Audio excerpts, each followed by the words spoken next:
Okay. A couple of things. First off, some of you guys have been hearing the phrase Townsend Leadership Program, TLP, and I want to tell you just a minute or two about that. This is the program. This is something I designed on a holistic level for leaders, either in organizations, CEOs, small business owners, people in the C-suite, people who are developing their own organizations, ministers, pastors, but people who have a leadership space. And it's a 1 year at a time program where we do everything you're doing in here and more. We do 2 process groups every time, teams of no more than 10 people. No more than 10 people. And they bond over that year.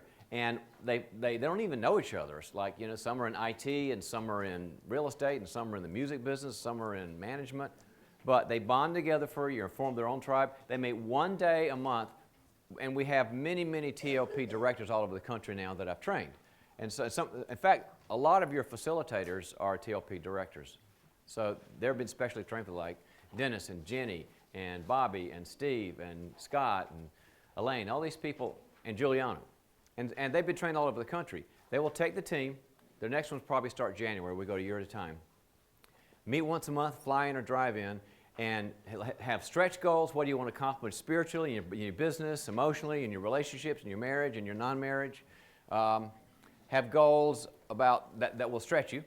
And then we do, there'll be a didactic that, there will always be a video of me doing a didactic, but they sometimes like to do it themselves if they feel creative. There's a combination of, hey, here's John saying this, and I'm going to say this. And it's a really nice back and forth, but you get the content, the same content we're doing here. And then a process group, deep process group, just like you did here. They're all trained to do that. And then we have a thing called a work group, which is SWOT analysis. Every work day, someone will present a sticky problem, a challenge on their board, a challenge in their business, a challenge in their culture, a challenge in systems, processes, finances. Everybody's got expertise in that, and everybody gets a chance to do that a couple of times. And then I have a checkout and homework partners and that sort of thing. So if you want to know about it, here's the brochures. We have finally been doing it many years. I started it 9 years ago, and now we've got the first results back from internal satisfaction. We're scoring 90%, 92% satisfaction. People like it. The dogs like it. So if you like a holistic program, we like to put the spiritual and the professional and the personal together. We want to integrate spiritual growth, professional growth, and personal growth, and let us know. And we'll sign you up with somebody and have you interview them, look at best fit and all that sort of thing. Okay? Okay. Give me a word for process number 7. Got a woo, okay? Bonding. Huh? Breakthrough. Breakthrough. Good. I like that word. Heavy. Some heavy stuff happened. Yes, literally. There's a story there, huh? Okay. Affirming. Good affirmation. Great. Deep. Deep. So somebody went to the well and then went below the well? There is a below the well, right? What else? Loving. Good. Free. Remember this, your ability to grow is only limited by your ability to be loved. If you can't feel grace, if you can't take it in, if the judge is too strong, or if you're detached and pushing people away, you can't do the work of growth. But the more you are loved by God and your team, so there's grace abounds, the more you'll grow and the deeper you'll go. You've got to get the grace to do this, and everything works. Your capacity to grow is limited only by the love you can receive. See, leaders are taught, give it, source, disciple, mentor, to develop people. And nobody says, hey, how about you? If you're giving people all this stuff and you're not receiving it, then you're making those people sin. If I'm making them feel good about what I'm giving them, but I'm not supposed to get it, I'm making them sin. But no, I'm supposed to get it, and I'm supposed to, after I receive it, metabolize it, develop attachment and good boundaries and strength and gifts. Now I'll give it out. Your capacity to grow is limited only by your ability to take in love. That's why I wrote Hiding from Love, to kind of understand what the Bible said about that. All right, I'm going to do a leadership training now, and it very much applies also to you counselors and coaches about motivations. And it's in your outline, and it's called Drivers and Who is Driven by What. Let me ask you guys something. Those of you who love what you do, some of you don't and you're trying to figure it out, but those of you who love what you do, what keeps you getting up in the morning and getting there early? Just what do you love about your job? I like the challenge. You're a challenge guy. Good. Sorry? The people you work with, the community you're with. Great. It's important. There's value there. Creativity. See, oh, huge. Yes. Were you stretching? You just went like that? Okay. And the motivation of putting your cord in your phone, how that keeps you coming to work every day. That just... It recharges you. Oh, say that again. Say that again. One more time. He said, it recharges you. In the moment. Kind of nice stuff. All right. Well, leaders and anybody in the work of helping and motivating people, you have to understand the drives of other people. And here's the bad news. It's your problem. It's not their problem.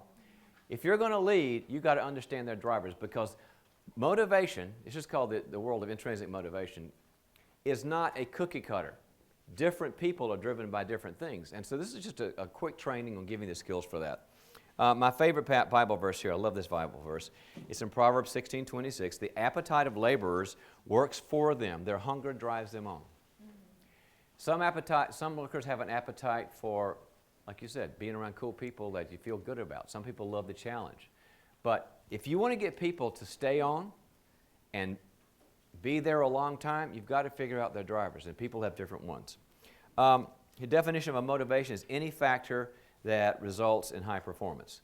You have to kind of figure it out by the fruits of it.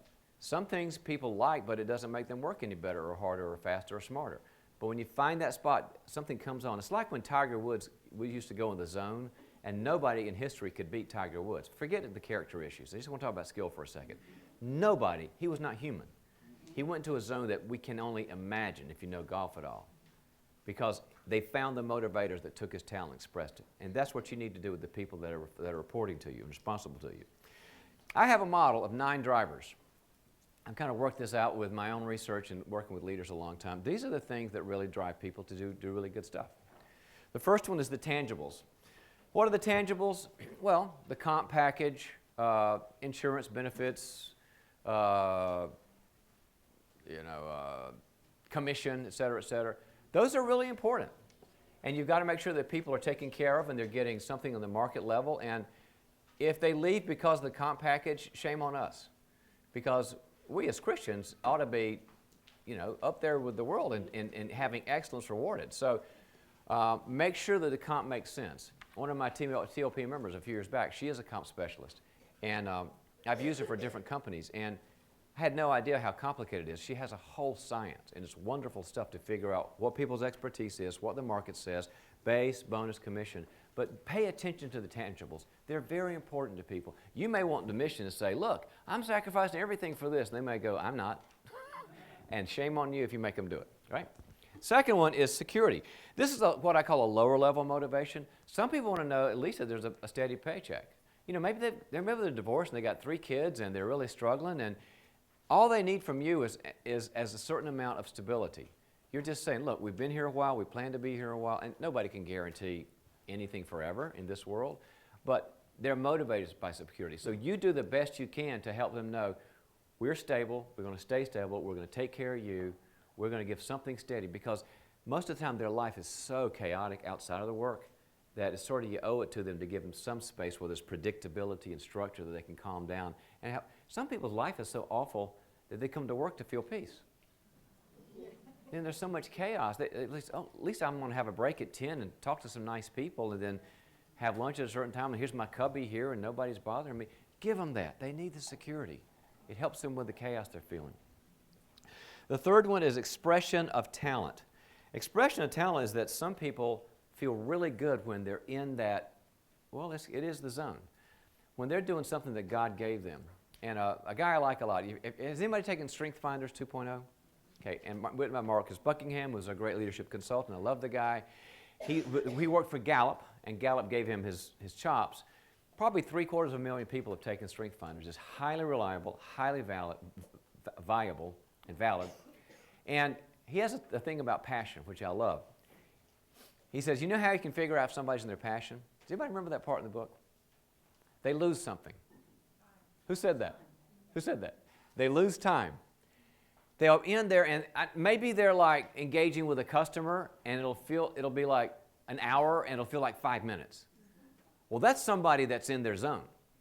Some of your facilitators, they're so good, they're not even human.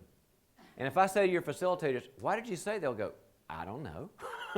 But I've done it 10,000 times, and it's so much of my fast twitch muscles in my brain, I just did it. How long the session? I don't know, 5 minutes? No, it's 2 hours.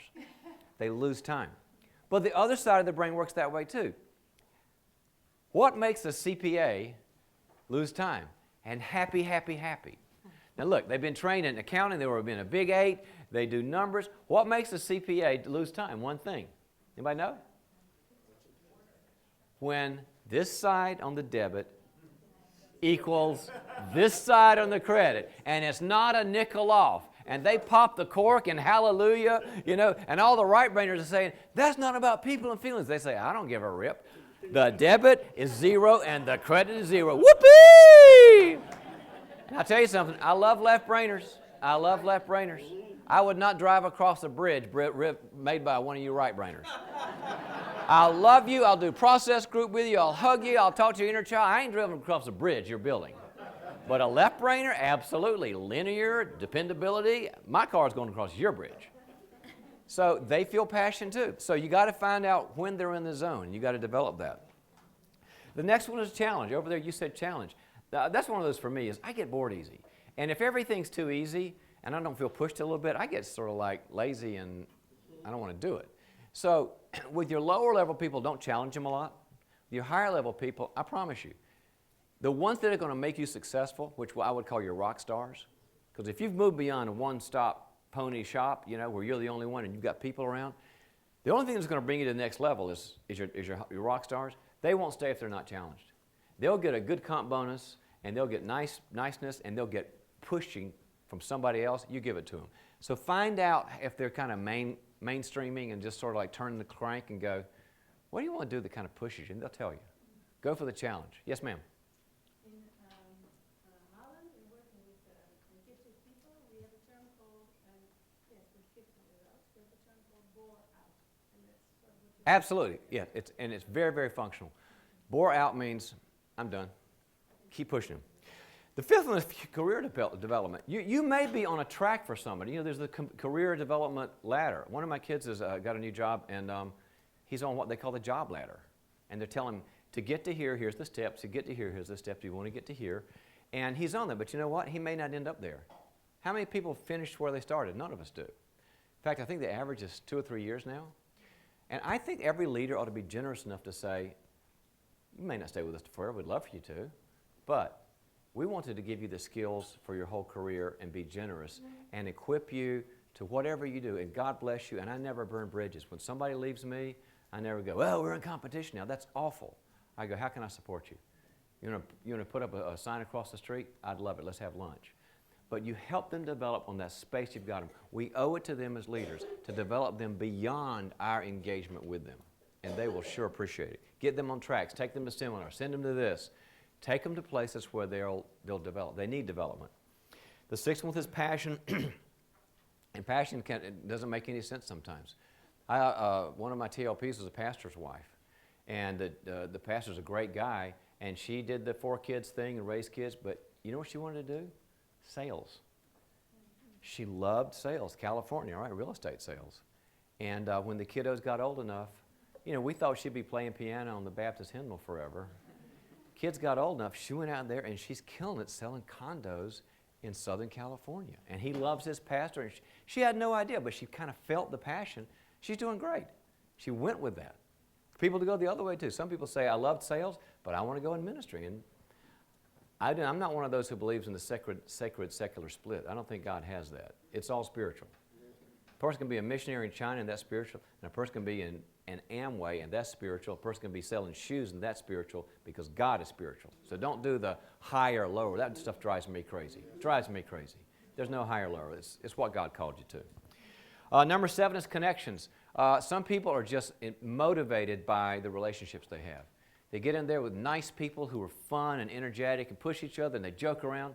Like in one of my businesses, I got some ladies working for us who they don't need to work. The kids are growing. They're just doing what they want to do. But they show up because they are so funny. And sometimes I'll take a break because I get in my head and I'll walk back there just to joke around with them. And they'll be like lobbing not really spitballs, but they'll be lobbing insults back and forth, and we'll talk, and I just feel so energized. And they're just kind of a community there. It's like their little coffee klatch, and I just love being around them. There's great energy there. Number 8 is team synergy. Now you're getting to something very high level, because good organizations, whether 501c, church, or for-profit, really catalyze with teams. And when you get people who go, I like teamwork, I want to lead a team, how do I work with a team? You keep that person, you make them happy, because they're going to be a mini you. They're going to be a mini Roger or a mini Susie. And a team leader is the one that you want to groom and say, okay, let's have you have a bigger team and a bigger team. It's a rare bird to have somebody who has, everybody know what SME is, what the phrase SME is? Leadership people, what's an SME? Who said that? Subject matter expert. When you got somebody who's a subject matter expert in finances, sales, marketing, HR, back office, front office, and can also lead a team, keep that person happy. When they have a deep expertise, they've done their Malcolm Gladwell 10,000 hours in something, and they can also get people engaged and excited, that's your ticket. And you keep them happy. You go to dinner with them, get to know their family, because they're the person who not only has the ability, but they can relate to others. They represent you to that company. So team synergy is huge. And then the last one is mission. And this is the highest level of motivation. If you have your own business, or if you have a department, or if you have a practice or whatever, you have a mission. And if we had time, we'd talk about your mission statements. Because give me one mission statement. Some of you guys have beautiful mission statements in your company. I mean, I can check your website, but what's yours? Stop the cycle of sexual abuse. Stop the cycle of sexual abuse. Targeted, clear, beautiful. Somebody else, yeah. Sharing Christ, maturing believers, changing the world. Sharing Christ, maturing believers, changing the world. Easy to remember. Who's got a secular one, 501c3? I mean, non-501c3. Just a business mission statement. Create 20,000, create 5,000 jobs in low-income communities throughout the world by 20,000. Perfect, perfect. Now, do you stay up at night thinking about that? You better. I do. I stay up at night thinking about my mission. What's yours? Huh? Say yours. To bring biblical principles of growth, stated or unstated, to leaders and organization to transform the world for Christ. Now, I stay up at night worrying about it and praying about it and thinking about it, and you should too. Most of your people won't be. They want to go home, say hi to the kids, play around, and God bless them. But if you've got somebody that goes, your mission keeps me awake, you take care of them. Because if you've got a partner in mission, you've got everything. And you don't fault somebody for not having that, but when you see it and you talk about your passion and why you created the company or the church or whatever, and they go, I don't have to create that. I'm with you. I'll partner with you. Take care of that person, because mission partners are the very highest. Second, the only thing close to that is a team catalyst person. You've got somebody who's worrying about what we're about and how we're going to do good in the world, for-profit or non-profit. Give them everything. Give them your time and your love. Why drivers are your problem? Because they're not going to do this for themselves. You got to find the best fit. Your job is to find the best fit, meaning you have to get to know them and say, this didn't do it for you, try this. Second thing is energy focus. You find out your culture. I'm a big culture guy because it leads to performance. When you find their sweet spot, the culture gets better. And then it also weeds out issues in competence and character. As I said before, nobody's unfireable. There's no indispensable person. And when you find drivers, you find some people they're kind of there just to have a chair. And you keep the lower level people, and you encourage them. But if they're not there, just take care of what they need, and don't spend all your time with them. Spend your time with the people who have the passion. So, excuse me, are these actually kind of ranked? Yeah, they're lower to higher, in a general ranking. Generally Yeah, speaking. there's a little play, but basically speaking, L.A. to New York. Yeah. Part 3, what to do with them. Number 1, get out of your own perspective. They're not like you. What did you find out in your groups? Not everybody has the same issues. Some people have attachment problems. Some people have differentiation problems. Some people have that big judge in their head. Some people feel like a little boy or a little girl. They're not like you. And so treat them with respect, because God made them all different. You look at 1 Corinthians, it talks about how the eye and the hand can't say, I don't have any need of you. So respect that. Number 2, listen to reality and feedback. Don't wait for them to come and say, drive me. Go to them and say, what wakes you up? What do you want? Ask them. You may not say yes to it, but you take the initiative. Don't be a passive leader. You go to them and say, look, I got this list of this guy. He has 9 drivers. What are 2 or 3 that grab you? I promise you they'll say a few of them. Look at the fruit. Tweak the system and start doing these things and see if it ends up with higher performance. That's why businesses are different than families. Businesses are about performance. Families are about producing good people. So to make the performance better. And people always say, well, can lower-level people develop high-level drivers? Absolutely. Absolutely. I've seen people come in pushing a broom, but the leader was smart enough to say, there's a spark in you, and then running the company. Okay? Use that. It's a psychological approach to having rock stars that will take you to another level. All right. I want to finish up with this. This is our last didactic. And you're headed to a process group, your last process group. And then we'll come back for a review. Our facilitators are going to have you do something that is very difficult and very growth producing. And it's called saying goodbye.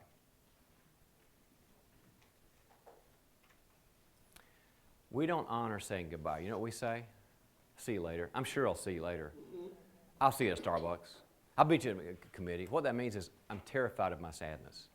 And we're not honoring the relationship. Why? Neurologically and psychologically is goodbye good for us, is goodbye good for us? A couple of reasons. One is when you say goodbye, it sort of like seals the saran wrap on the relationship, and it helps you to put it in one place and get closure so you can take it in and metabolize the nutrients. I'll never forget the way his eyes looked when he said, I'm with you in your shame. I'll never forget the way she said, I know you're mad, and your mad doesn't scare me. And if you can't say goodbye, you never take advantage of those nutrients. Goodbye means I've sealed you up, I've put you in my heart, and I will use your nutrients forever. I'll listen to your voice, and when I'm under stress, I'll think, here I am beating myself up, and Sam said, I'll never beat you up. You remember this. So that's number one. Number two is goodbye is good because it creates structure. It creates strength. It creates the ability to move on and go through stress. It creates the ability to achieve great things. And the third is goodbye is a sign of value. I value you so much, and you need to hear that. So we're going to have your facilitators are going to have you take you through 4 things in probably the first 30 minutes of your day, of your session. You're going to each look around the room in turn. We'll go clockwise. Just look around like in a gestalt, and say to those people, first, sorry, I'm feeling it right now. Here's what you meant to me. Here's how you helped me grow. And you might pick out somebody and say, you especially, or the way you did that, or whatever, but you're just the group. Guys, you are my family, and here's how you made me grow. The second thing is, here's what I'm going to miss. I'll miss this about you, how you smiled when I was feeling something, or how you were strong when I needed strength, or how you challenged me.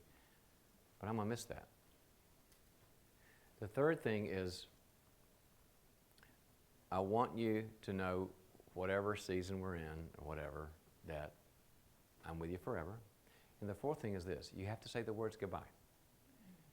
Goodbye for this season.